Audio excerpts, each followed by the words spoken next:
teman-teman semua, ketemu lagi dengan Bung Bob. Wow, sahabat Bob pasti sudah tidak sabar menunggu Serie A bergulir kembali, sahabat Bob. Tapi kemarin pemain-pemain Inter yang membela negaranya ini luar biasa. Tapi sebelum gua lanjut, silakan subscribe dan klik loncengnya. Thank you.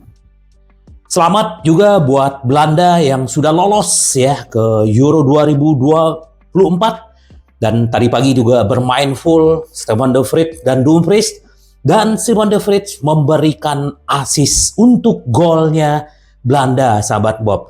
Dan juga Turki juga sudah lolos ya, kemarin Aslani juga Albania juga sudah lolos, dan kita tinggal menunggu bagaimana untuk Italia ya.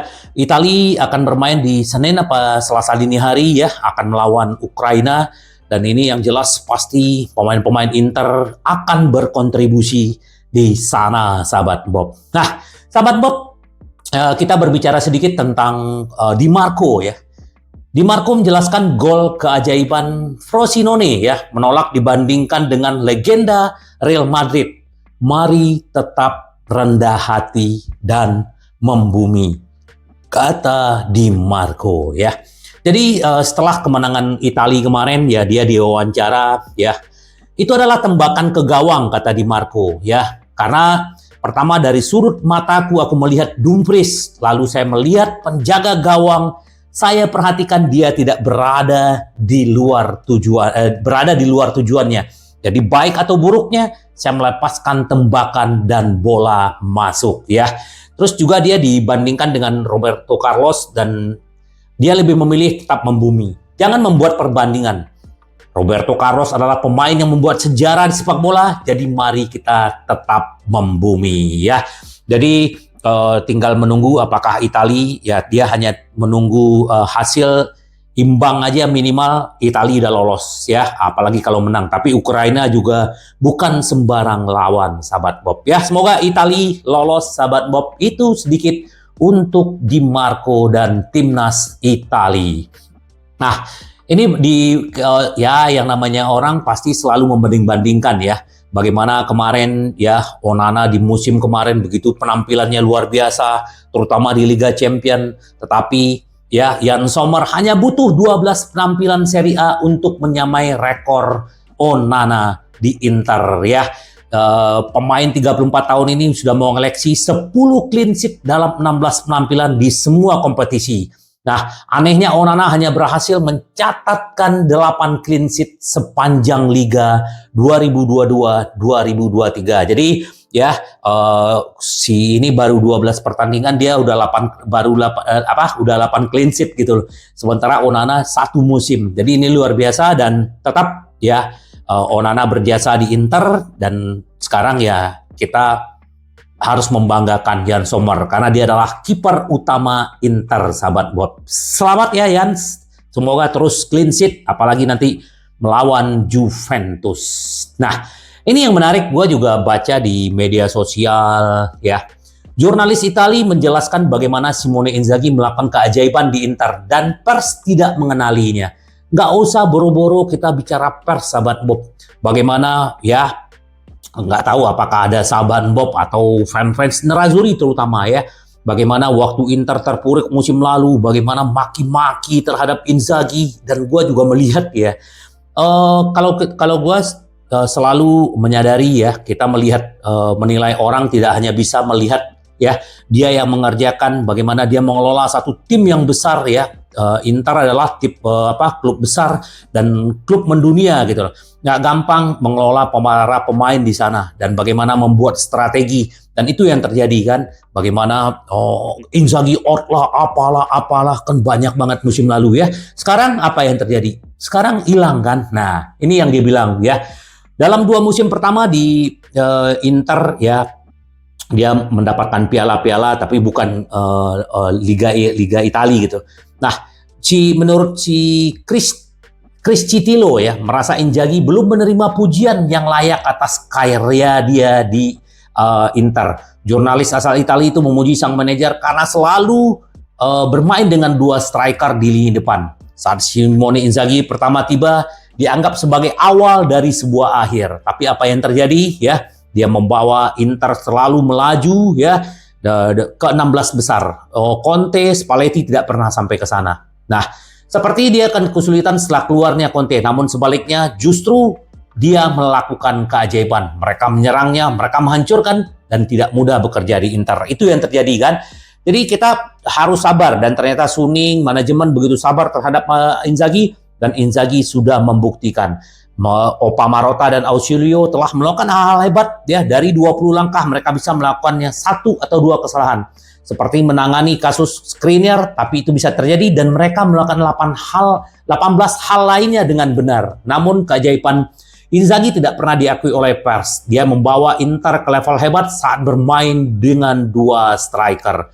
Pelatih ini bermain di semua kompetisi dengan 2 penyerang di depan. Dia melakukan keajaiban dan tidak ada yang menghargainya. Termasuk dulu di kemarin-kemarin fansnya Inter, sahabat Bob. Bravo Inzaghi terus di Inter ya. Nah, ini berita baik untuk Marco Arnautovic ya, kemungkinan dia akan bisa bermain di lawan Juventus dan dia tidak cedera. Nah, tapi juga semalam gua baca Fabrizio Romano ya berkata bahwa kemungkinan dengan rentannya para cedera-cedera pemain-pemain depan, Inter berusaha untuk mendatangkan Taremi di Januari. Ini harganya juga udah turun dan bagaimanapun Milan juga kemarin mengincar ya di musim lalu. Nah, semoga, kalau gue sih suka Taremi ya, walaupun umurnya udah tua gitu, 31 tahun, tapi ini akan bermanfaat. Mungkin tidak jangka panjang ya, kalau jangka panjang pasti Inter akan mencari pemain muda. Tetapi kita butuh untuk mengurangi ya, mengarungi, bukan mengurangi ya, mengarungi 3 kompetisi. Liga Italia, Coppa Italia, dan Liga Champions, sahabat Bob. Ya, semoga kita lihat aja nanti ya. Dan kita berharap Arnautovic juga segera memberikan kontribusi karena kita butuh itu. Nah, untuk si Bastoni ya, Inter Milan membutuhkan keajaiban untuk sembuh tepat pada waktu untuk bentrokan Juventus. Ujian baru pada hari Selasa. Nanti kita akan lihat hari Selasa bagaimana hasilnya medisnya si Bastoni karena dia cedera paha ya. Nah, kemungkinan apakah dia bisa bermain di Juventus, tapi kayaknya berat ya. Apa mungkin dia bisa bermain nanti melawan Napoli? Nah, kita lihat aja. Semoga ya Bastoni juga cepat sembuh karena kita berharap pemain-pemain Inter ya, back udah 2 orang yang cedera, Pavard dan Bastoni. Semoga tidak ada lagi yang cedera ya. Nah, ini media Italia juga bagus ya, dia memberikan media Italia sarankan 3 cara taktis pelatih Inter Milan agar Juventus lengah. Ini untuk melawan Juventus minggu depan ya. Nah, dia bilang gini, pertama-tama sumber tersebut yakin Inzaghi menginstruksikan 2 back eksternalnya untuk menyerang. Ini akan membantu tim mendapatkan keunggulan numerik terutama di sisi sayap. Dengan Benjamin Pavard dan Alessandro Bastoni yang cedera, Matteo Darmian dan Francesco Acerbi masing-masing harus menempati slot back tengah dan tengah kanan dan kiri ya. Nah, terus manuver kedua adalah mengandalkan back sayap yang menjadi penentu di musim ini ya. Di kanan ada Dumfries, di kiri ada Di Marco, dan ini juga akan bisa membuat Juventus lengah. Nah, terus juga apalagi kalau kita bicara si Dumfries, si Di Marco, mereka udah berkali-kali memberikan assist dan juga mencetak gol. Nah, terakhir Inzaghi meminta strikernya untuk melebar dan menciptakan ruang bagi Henrikh Mkhitaryan ya di antara lini ya. Kita tahu bagaimana dulu waktu Inter para pemain depannya melebar, Mkhitaryan bisa masuk dan bisa membobol gawang melon. Masih ingat sahabat Bob? Jadi ini yang menurut media Italia yang perlu dilakukan oleh Inzaghi. Tapi Inzaghi tahu apa yang harus dilakuin, tapi ya yang namanya masukan boleh diterima sahabat Bob. Terus juga dari Barella hingga Di Marco, blok Inter Milan memainkan peran penting dalam kemenangan mendebarkan Italia kemarin ya.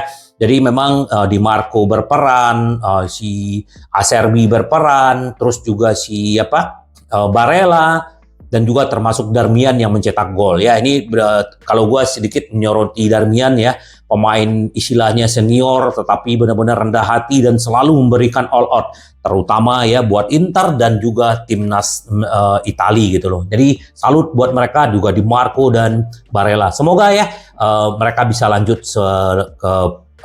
ke Euro 2024. Nah, ini yang dibilang sama si Mbappe ya. Mbappe bilang tentang rekannya si Thuram. Bergabung dengan Inter Milan adalah pilihan tepatnya. Saya sudah menyuruh dia bermain sebagai striker selama bertahun-tahun, kata Mbappe ya. Saya sudah memberitahu, nah dia memiliki semua kualitas yang diperlukan untuk menjadi penyerang tengah yang hebat. Kami berbicara setiap hari, saya sangat menyayangi dia membuat pilihan yang tepat dengan bergabung dengan Inter. Akankah Mbappe akan menyusul Thuram? Ya, kita lihat aja nanti sahabat Bob ya, kali-kali aja ya. Kalau Mbappe masuk gila aja ya. Tapi ya bagus ya dia memuji rekannya dan semoga Thuram terus membuktikan diri. Ini mantan pemain Inter ya, Jurgen Klinsmann berbicara ya. Musim ini Nerazzurri masih terlalu dini ya, terutama sebelum pertandingan berlangsung. Namun saya melihat tim yang diluncurkan dengan lengkap. Inter tahu cara mengepung Anda di sayap, memukul Anda di lini tengah, dan merasa bahaya bisa muncul di setiap tindakan. Dan kemudian saya ingin merayakan bintang kedua ini juga. Namun tim ini bisa kembali terpuruk di Liga Champions hingga beberapa tahun yang lalu. Ia mungkin hanya memiliki sedikit peluang melawan City, Real Madrid, atau Bayern Munchen. Namun Inter kali ini memiliki segalanya untuk menyingkirkan mereka. Dia memiliki skuad yang bisa dibandingkan dengan klub-klub top dalam hal kedalaman dan kualitas ya. Semoga ya Jurgen Klinsmann Inter bisa juara Liga Champions dan mendapatkan piala bintang kedua ya. Nah, terus juga Klinsmann juga mengatakan Lukaku. Ingatannya tidak praktis ya tentang Lukaku. Thuram tidak membuatnya menyesal. Dia mewawancarai Marcus Thuram. Dibandingkan dengan Lukaku sebelumnya, Nerazzurri analisis singkat pro dan kontra dari sang pelatih. Kenangan tentang Lukaku dan Dzeko sangat sulit. Namun Thuram tidak membuat siapapun menyesal. Saya berharap dia akan segera merasa baik. Pada kenyataannya, dia lebih dari baik-baik saja ya. Sangat bagus. Hal yang hebat adalah Marcus hanyalah Marcus. Berbeda dari orang lain yang memiliki bakat alami, namun memiliki pikiran yang benar untuk menjadi seorang juara. Ini mungkin tampak seperti sebuah pertaruhan, tetapi sekarang bisakah kita menyatakan bahwa Inter melakukan hal yang benar terhadapnya? Dia juga mengomentari bagaimana Benjamin Pavard dan Somers ngotot untuk keluar dari Bayern Munchen untuk datang ke Inter bagaimanapun caranya. Walaupun mereka bermain di klub hebat di Bayern Munchen, tetapi mereka pengen bermain di Inter. Dan mereka berdua membuktikan diri, sahabat Bob. Ya, semoga aja sahabat Bob ya Inter benar-benar bisa terus juara. Nah, ini yang lucu ya juga. Tapi kalau ini pemain Melon Benacer ya. Ini kan pemain Aljazair ya. Hakan di Inter saya tidak ingin mempercayainya. Saya belum pernah seperti dia. Di sini saya merasa seperti seorang pemimpin. Jadi ya dia sempat bilang begini. Saya tidak tahu apa-apa tentang Hakan. Saya mengetahui di menit-menit akhir ketika Eriksen jatuh sakit. Hakan ingin bertahan di Milan. Saya tidak tahu apa yang terjadi. Mungkin kami tidak mencapai kesepakatan. Tapi kami berteman. Tapi dia tidak ada di lapangan. Persahabatan dengan lawan dan terlebih dalam derby. Saya menghormati pilihannya. Tapi ketika saya membaca transfer itu, saya pikir dia tidak benar-benar melakukannya. Saya secara pribadi terlalu menghormati agar Milan berperilaku seperti ini. Inter bisa menawar apapun yang dia inginkan, tapi itu tidak akan terjadi. Itu tidak berarti saya akan bertahan di sini sepanjang karir, tapi saya pasti tidak akan pergi ke Nerazzurri ya. Lagian juga Inter juga tidak mau mendatangkan Benacer kok. Dulu memang pernah ada isu-isu ya, tapi itu hanya isu dan ya bagaimanapun ya siapapun punya berhak mau pindah mau apa ya, kalau memang terlalu mencintai ya mungkin tidak bisa ya, tapi kita berharap ya bagaimanapun Hakan sudah membuktikan diri ya, bukan kaleng-kaleng ya. Kita berterima kasih sama kakak tiri kita si Melon yang udah memberikan Hakan secara cuma-cuma. Jadi ya memang Hakan itu juga kerjanya siapa? Ini jelas kerjanya Opa Marotta dengan Ausilio gitu loh. Mereka harus mencari pemain karena ya tiba-tiba Eriksen sakit dan itu juga tidak bisa apa namanya, tidak bisa bermain di Italia gitu, sahabat Bob. Nah, ini juga BP Marotta sedang mencari dan mencium peluang untuk bulan Januari ya. Jadi kemungkinan siapa-siapa aja yang pengen didatangkan Inter ya, kita pasti pengen tahu ya. Kemarin juga si Jalo ya, Zielinski ya, kemarin juga ada isu Mkhitaryan diincar Arab, tetapi pembicaraan kontraknya juga tidak rumit, kemungkinan bisa terus ya. Terus ada Thomas Soucek ya, ini juga diincar. Nah, Taremi yang seperti gue bilang tadi ya, ini di tahun depan akan berumur 32 tahun. Nah, kita lihat aja. Akankah Inter mendatangkan para pemain di Januari? Kita lihat aja, sahabat Bob. Yang penting tetap kita semangat, sahabat Bob, karena Inter kita selalu menang, menang, menang. Sampai ketemu lagi dengan Boom Bob. Bye bye. Ci vediamo. Yes.